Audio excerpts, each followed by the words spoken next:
everyone! For today's video is another audio app na naman ang ating i-share. Magbibigay naman tayo dito ng review. Ito ay walang iba kundi si SideChat. Isa nga po itong audio. So, kung hindi pa pala kayo nakasubscribe sa aking channel, mag-subscribe ka na para maging updated ka tuwing may bago tayong upload na video. At disclaimer lang po, paulit-ulit ko pong sinasabi tuwing may sinishare ako na bagong audio, live streaming man yan. Sabi din pag-aaral na lang din po tayo, ang sinishare ko ay based lang po sa aking kaalaman.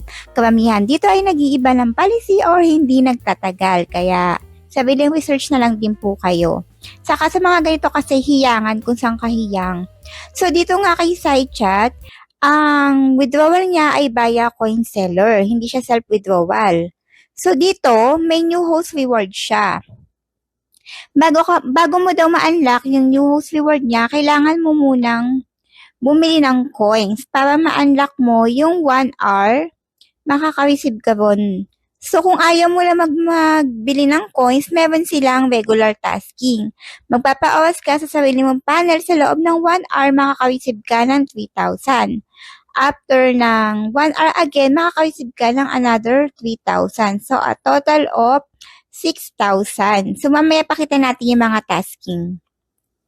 So, dito naman, ang pinakamababa po na withdrawal via coin seller nga, punta tayo dito sa Diamond. Pinakamababa is yung 2 million, equivalent sa $1. So, napakataas, diba? Kaya, kung ako sa inyo ay pag-aralan nyo mabuti kung saan kayo hiyang na app. Siyempre, share ko lang to sa inyo para malaman nyo kung paano nga ba gawin tong si SideChat. Isa nga po itong audio. So, pakita natin yung mga tasking nila dito.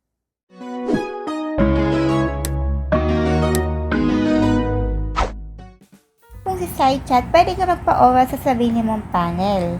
So, pakita muna natin dito kung ano yung tasking na sinasabi ko. So, punta po kayo dito sa host center.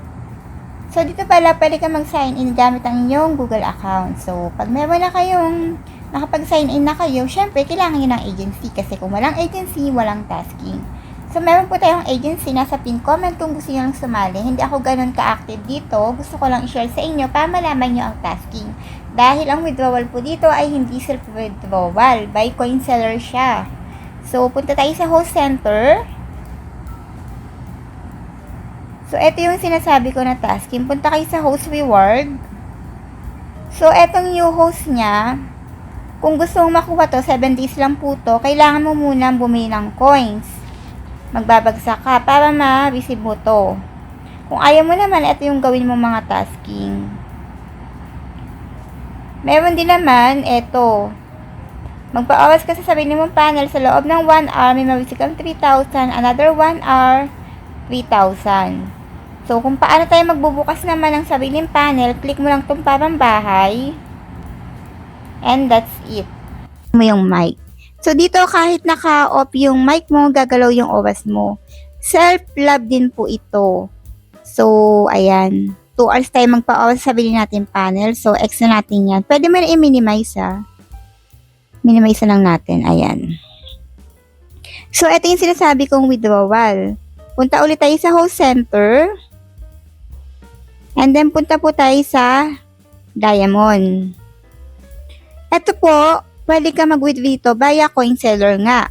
So, ito yung mga available na coin seller. So, make sure lang na pag mag-withdraw kayo sa coin seller, nakasali kayo sa kanilang GC. Ingat-ingat na lang din po. Ayan.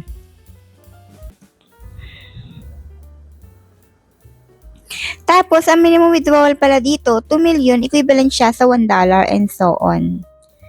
Medyo mataas, pero syempre, kayo na yung bahala. Disclaimer nga eh. Gusto ko lang malaman nyo yung tasking para, ayun, audio naman siya. So, ayun.